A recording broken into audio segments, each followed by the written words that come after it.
I am saying ஃபார்முலாவை recall பண்ணாதீங்க.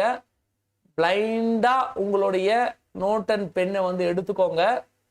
ஓகேவா சார்? I mean kitchen please excuse. Okay excuse. பிளைண்டா உங்க நோட் அண்ட் பென் எடுத்துக்கோங்க. 6 நாள் நம்ம சாயில் மெக்கானிக்ஸுக்காக ஸ்பெண்ட் பண்ணியிருக்கோம். ரைட்டிங் சேலஞ்ச் நடத்திருக்கோம். எவ்ரிதிங் நம்ம பண்ணியிருக்கோம். 100 ஃபார்முலா, மினிமம் 100 ஃபார்முலா. நான் சொல்லி எழுத வேணாம், நீங்க எழுத போறீங்க. Your time start now. Minimum 100, maximum நான் வந்து ரெஸ்ட்ரிக்ஷன் கொடுக்கல. ஓகேவா? மேக்சிமம் நான் ரெஸ்ட்ரிக்ஷன் கொடுக்கல. ஆனா என்னுடைய டைம் 25 நிமிஷம். now time is 6:35. அடுத்த 25 minutes நான் ஸ்டாப்பா எழுதணும். எவ்வளோ மேக்சிமம் எழுத முடியுமோ அவ்வளோ மேக்சிமம் எழுதணும். நம்பர் போட்டு எழுதணும். I want final number. 7 o'clock எல்லாருமே ஃபைனல் நம்பரை கொடுத்து தான் கிளம்புறீங்க. புரியுதா இல்லையா? சே சார் நோ. எஸ் எழுதுங்க. Time start now. Come on.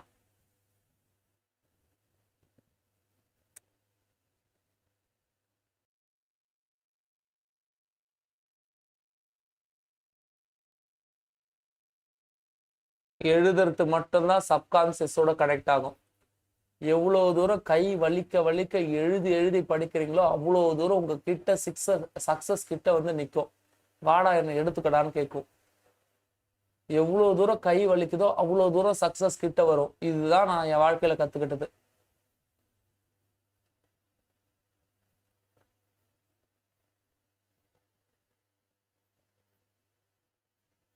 எவ்வளவு தூரம் கை வலிக்க எழுதுறீங்களோ அவ்வளவு தூரம் நீங்க கிளியர் பண்ணுவீங்க. எழுதலைன்னா கிளியர் பண்ண மாட்டீங்க. எழுதி வச்சுக்கோங்க. Mark my words. நீங்க எழுதி படிக்கலைன்னா கிளியர் பண்ண மாட்டீங்க. எழுதுனா மட்டும்தான் சக்சஸ். எழுதுனா மட்டும்தான் இங்க சக்சஸ். எழுதுங்க.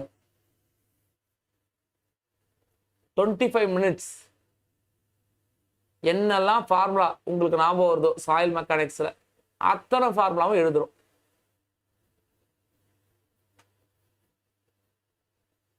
இன்னைக்கும் 7 மணியை தாண்டி முழிச்சிட்டு இருக்கிற 7 மணிக்கு மேல எழுந்துக்கிற ஆஸ்பிரண்ட்டுக்கு மத்தியில் 5 மணிக்கு எழுந்து உங்க டேவை ஸ்டார்ட் பண்ண நீங்க சக்சஸுக்கு ஒரு படி முன்னாடி தான் இருக்கீங்க. அவங்கள கம்பேர் பண்ணும் பொழுது உலகமே தூங்கிட்டு இருக்கு, நீங்க முழிச்சு எழுதுறீங்க. இதெல்லாம் அவ்வளோ ஈஸியான விஷயம் கிடையாது. ஒரு கேண்டிடேட், அவங்க பேர் சொல்ல விரும்பல, எழுதுனா கான்ஃபிடென்ட் உடையுதுன்றாங்க. எழுதுங்க. தெரியாத கொஸ்டினுக்கு பெண்ணுடைய கலரை சேஞ்ச் பண்ணுங்க. பெண்ணோட கலரை சேஞ்ச் பண்ணதுல இருந்து ஒன்ஸ் அதை எழுதி முடிக்கும் போது எங்க ஸ்டக் ஆகுறீங்களோ, எங்க தெரியலையோ அங்கதானே பெண்ணோட கலரை சேஞ்ச் பண்ணிருக்கீங்க. அதுதான் எக்ஸாம் ஹால்ல நீங்க தப்பு பண்ண போற இடம். அதை மட்டும் ரீகால் பண்ணுங்க. உங்க கான்ஃபிடன்ஸ் உடையாது. இவ்வளவு தெரியலையேன்னு பார்க்காதீங்க. இவ்வளவு தெரியல, இதை நான் படிக்கணும்னு பாருங்க. அப்ப இதனால வரையும் நீங்க உங்களையே ஏமாத்திக்கிட்டு இருக்கீங்க. உங்களுக்கு தெரிஞ்சதே படிச்சு. Don't do that. பண்ணுங்க. 25 minutes time. And after that 25 minutes I want exact number. ஆனா 25 minutes நான் ஸ்டாப்பா எழுதணும். அது மட்டும்தான் டார்கெட். Okay, thank you.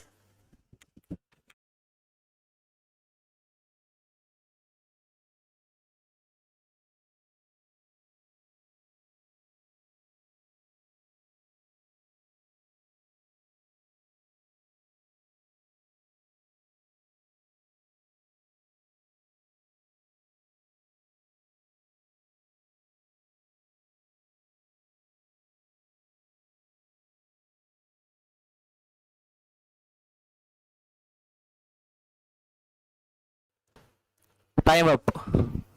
25 minutes முடிஞ்சிச்சு. எத்தனை பேர் எவ்வளோ கொஸ்டின் எழுதிருக்கீங்க? ஜஸ்ட் டைப் பண்ணுங்க குயிக்கா. எவ்வளோ ஃபார்முலாஸ், எவ்வளோ கண்டென்ட் எழுதிருக்கீங்க? டைப் பண்ணுங்கம்மா. சரண்யா 6:53க்கு 75 formula. Prabina 85 formula, Mahesh 63 formula, Sivanandini 103 formula, Kanimozhi 65, Ponstella 85, Anburaj 69, Mukesh 72, Marbiba 84, Abirami 79, Swetha 60, Shanthi 51, Kavi 70, Preethi 76, Sukanya 59, Malarvizhi 75, David 68, Tamilarasi 80, Arun Kandipan 58, Rajamani 49, Aarthi 75, Agalya 80, பார்லி 90, கோகுலன் 74, தமிழரசி 67, வித்யா 77, மைத்திலி 40, மோகனா 80, தமிழரசி 80, எத்தனை தமிழரசி, ரமேஷ் 88, மைத்திலி ஜெகன் 40, காயத்ரி 48, நித்யா 75, நித்யா 50, இந்திரா 67, ஆனந்தி 54. 60 பேர் இருந்தீங்க எழுத ஆரம்பிக்கும் போது. நான் 60 பேர் இல்லை, இப்போ 60 பேர் இல்லை. ஓகேவா? இப்போ 60 பேர் இல்லை, 51 பேர் எழுதி முடிச்சிருக்கீங்க. ஓகே. ஸோ நான் சொல்ல வேண்டிய ஒரு சில விஷயங்களை நான் சொல்லி முடிச்சிடுறேன். ஒரே ஒரு விஷயந்தான். ஏன் ஒரு கேண்டிடேட் 100 ஃபார்முலா எழுதுகிறாங்க, ஏன் ஒரு கேண்டிடேட் 60 ஃபார்முலா எழுதுகிறாங்கன்னா, எல்லாருக்கும் ஒரே டைம் தான், டைம் பத்தலன்னு சொல்லக்கூடாது. There are 2 speed. ஒன்று வந்து பார்த்திங்கன்னா திங்கிங் ஸ்பீடு, இன்னொன்று ரைட்டிங் ஸ்பீட். எல்லாருக்கும் ரைட்டிங் ஸ்பீடு ஒன்று தான், ஈக்குவல் தான். நீங்கள் ஏபிசிடி இஎஃப்ஜிஹெச் ஐஜேகே அந்த ஏபிசிடி எழுத சொன்னால் எல்லாரும் 1 மினிட் இல்லை 2 மினிட்ஸில் முடிச்சுடுவாங்க. இப்போ எல்லாருக்கும் ஸ்பீடு வருது. இங்கே திங்கிங் ஸ்பீடு, அதுதான் இங்கே வித்தியாசம். ஏபிசிடி எல்லாருக்கும் தெரியும், அதனால் ரொம்ப ஈஸியாக திங்க் பண்ணி எழுதுறீங்க. பட் இங்கே இருக்கிற ஃபார்முலா அங்கே திங்க் பண்ணுறீங்க, அங்கே ஸ்ட்ரகிள் ஆகுறீங்க, அங்கே ஸ்ட்ரக் ஆகுறீங்க, அதனால் அங்கே டிலே ஆகுது. எழுதுகிற வேகம் இல்லை, திங்க் பண்ணுற வேகத்தை அதிகப்படுத்தணும். அப்போ எப்படி அதிகப்படுத்தலாம்? Repetition will give success. நிறைய ரிப்பீட் பண்ணணும், அகைன் ரிப்பீட் பண்ணணும். நீங்கள் ஆஸ்பிரன்ஸ் எல்லாருமே படிக்கிறதுல மட்டும் ஃபோக்கஸ் பண்ணுறீங்க, ரீட்டைன் பண்ணுறதுல ஃபோக்கஸ் பண்ணவே இல்லை. அங்கே தான் ஃபெயிலியர் ஸ்டார்ட் ஆகுது. 10 நாளைக்கு முன்னாடி படித்தது இன்னைக்கு ரீகால் பண்ணணும்ல, முந்தானத்தை 10 இப்போ பண்ணணும்ல, ரீகால் பண்ணணும்ல. Repetition will give success. நீங்கள் எதையுமே ரிப்பீட் பண்ணாமல், எதையுமே ரீகால் பண்ணாமல், எதையுமே பார்க்காம என்றைக்குமே சக்ஸஸ் கிட்ட நெருங்காது. ஒரே ஒரு விஷயம் இதுதான்.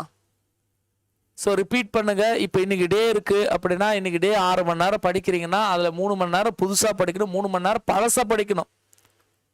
படிக்கிறதுனாலே எழுதி படிக்கணும். ஒரு நாளைக்கு நீங்கள் மினிமம் ஒரு 30-40 பேஜஸாவது எழுதுகிற அளவு உங்கள் ப்ரிப்பரேஷன் இருக்கணும். ப்ரிப்பரேஷன்னாலே எழுதுறது தான். அந்த புரிதலுக்கு வரணும். எப்போ இதெல்லாம் தெரியுதோ, எப்போ இதெல்லாம் புரியுதோ அப்போ நீங்கள் கிளியர் பண்ணுவீங்க. அது வரையும் நம்ம எங்கே தப்பு பண்ணோம்னு தெரியாமலே வந்து என்ன சுற்றிக்கிட்டே இருப்போம். அறிவு சார்ந்து யோசிங்க, எமோஷனலாக தூக்கி கீழே வைங்க.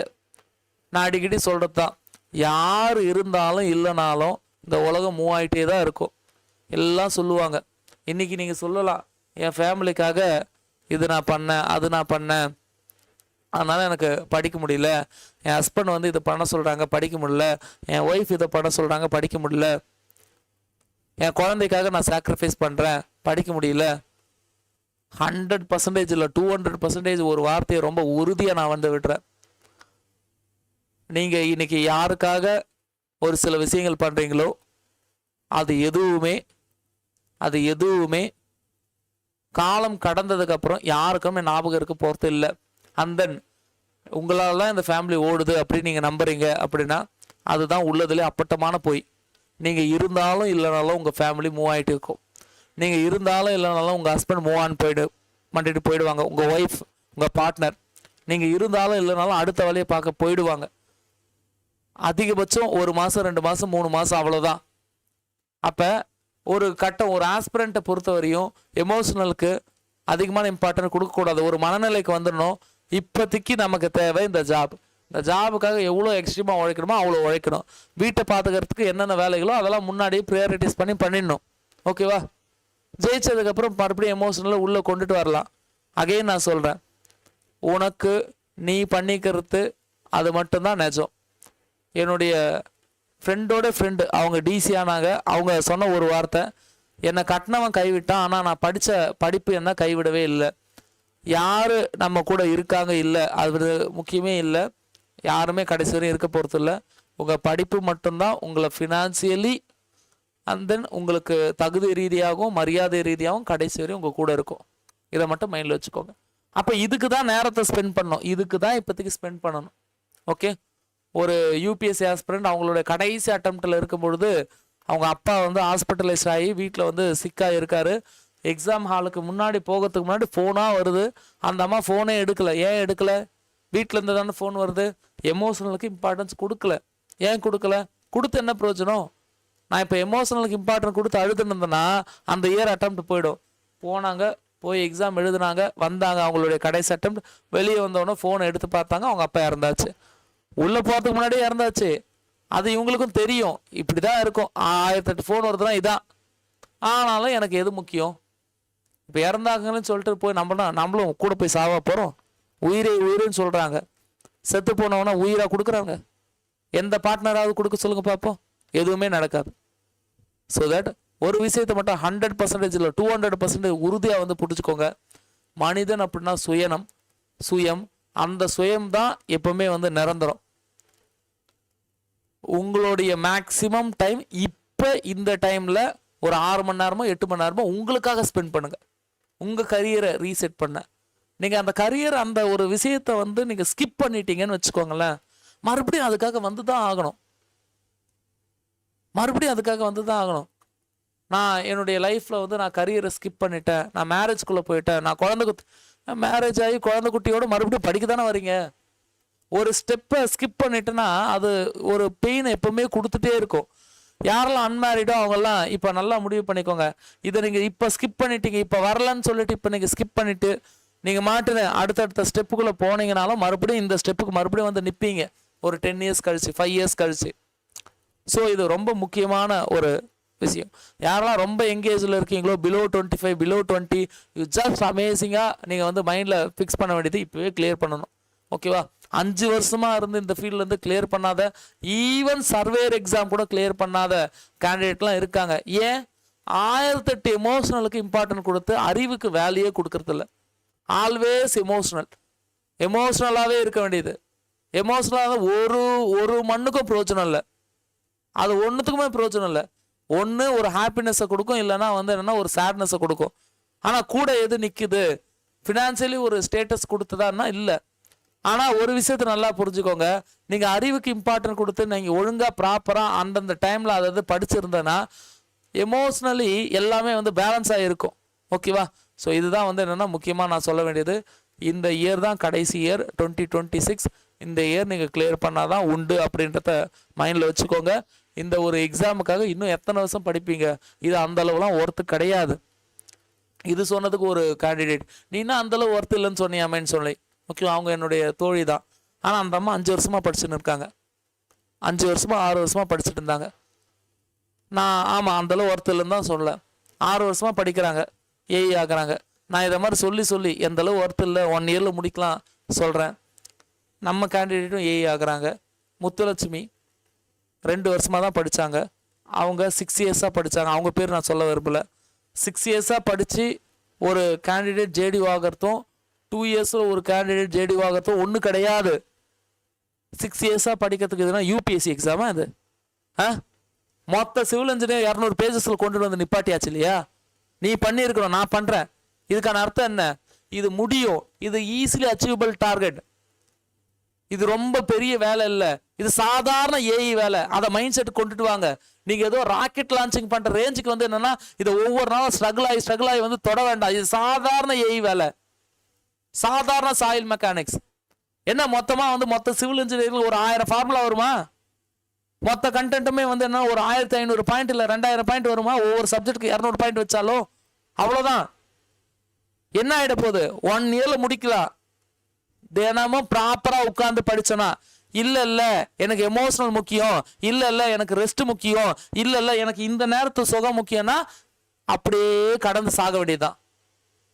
ஸோ மொதல் விஷயம், இன்னைக்கு இல்லைன்னா என்னைக்கும் இல்லை, வாழ்வா சாவான்றதை விட நான் கடைசி வரை நிற்பேன். வாழ்க்கை மட்டும்தான் முக்கியம். 8 மணி நேரத்துல இருந்து 12 மணி நேரம் நான் உட்கார்ந்த இடத்த விட்டு ஏந்துக்க மாட்டேன்ற சங்கல்பத்தோட எவன் உட்காரானோ அவன் தான் கிளியர் பண்ணுவான். அப்படி உட்கார்ந்த இடத்த விட்டு எழுந்துக்காத ஆட்களை நீ பார்க்கணுமா, போய் சென்னையில இருக்கக்கூடிய அண்ணா லைப்ரரியில போய் பாருங்க. உட்கார்ந்த இடத்த விட்டு எழுந்துக்க மாட்டான். நானும் ஒரு காலத்துல அப்படிதான் இருந்தேன். உட்கார்ந்த இடத்த விட்டு எழுந்துக்க மாட்டான். ஹீட் அப்படியே பொங்கும். கீழே உட்கார்ந்த இடத்த விட்டு எழுந்துக்க மாட்டான். அவ்வளோ ஃபோக்கஸ், அவனுக்கு அவ்வளோ கான்சென்ட்ரேஷன் இருக்கோ இல்லையோ. ஃபர்ஸ்ட் ரூல், நீ உட்கார்ந்த இடத்த விட்டு எழுந்துக்க கூடாது ஒரு 3 மணி நேரம் 4 மணி நேரம். அதை விட்டுட்டு லெத்தாச்சுக்கா மற்ற வேலைகள்லாம் பார்த்துட்டு என்னுடைய வாழ்வியல் வேலைகள்லாம் பார்த்துட்டே தான் நான் படிப்பேன் அப்படின்னா அதுக்கப்புறம் வந்து சக்சஸ் டிலே ஆகாம என்ன ஆகும், அவுட் ஆஃப் 450 370 பிளஸ் எடுத்தே ஆகணும். நான் யூடியூப்ல சொன்னேன் 350 பிளஸ் 350 பிளஸ், அது மோட்டிவேஷனுக்காக. த ரியாலிட்டி இஸ் 370 பிளஸ் எடுத்தாகணும். ஆனா அந்த ரியாலிட்டி எடுக்கணும், அந்த 370 பிளஸ் எடுக்கணும்னா இதை விட கடுமையா உழைக்கணும். ஆனா அதை நீங்க உழைக்க ரெடியா இருக்கீங்களா அப்படின்றத கொஞ்சம் மைண்ட்ல வச்சுக்கோங்க. 9:30 இல்லை 10 o'clock ஐஎன்எம்கான கிளாஸ் இருக்கு. திஸ் ஐஎன்எம் கிளாஸ் வந்து அகஸ்தியா பேட்சுக்கு ஃப்ரீ தான். ஸோ ஐஎன்எம் கிளாஸ்க்கான லிங்க் நான் வந்து கொடுக்குறேன். கிளாஸ் டைமிங்கு நான் வந்து குரூப்ல போட்டுக்கிறேன். ஈவினிங் ஃபவுண்டேஷன் பேட்சுக்கு ஆர்சிசி கிளாஸ் இருக்கு. எதெல்லாம் நடத்துறாங்களோ அதெல்லாம் கையோட படிச்சா நீ பொழைச்ச, இல்லைனா இல்லை. இதுதான் என்னுடைய வார்த்தையை வந்து நோட் பண்ணிக்கோங்க. நான் எஃப்எம் ஓடிட்டு இருக்கேன். திவ்யாமா வந்து என்னன்னா ஆர்சிசி போயிட்டு இருக்காங்க. நான் ஐஎன்எம் கூட சேர்த்து பண்ணிட்டு இருக்கேன். காலையில ரிவிஷன் கிளாஸ் போகுது. உங்களுக்கு இப்போ மல்டிபிள் வேவ்ல வந்து என்னன்னா இன்புட் வந்துகிட்டே இருக்கும். அடுத்த 5 மாசம் 6 மாசம் எல்லாத்தையும் யூட்டிலைஸ் பண்ணிக்கிட்டே இருங்க. ஓகேவா? தேங்க்யூ. ஏதாச்சும் டவுட் இருந்ததுன்னா உங்க குரூப்ல வந்து கேட்டுக்கோங்க. தேங்க்யூ. பாய். சொல்லுங்கம்மா. தேங்க்யூ. ஏதாவது கேட்கணுமா? Okay okay okay. எதுவும் கேட்கணுமா? இல்லைல்ல. ஏதாச்சும் கேட்கணுமா? இல்லைல்ல. தேங்க்யூ.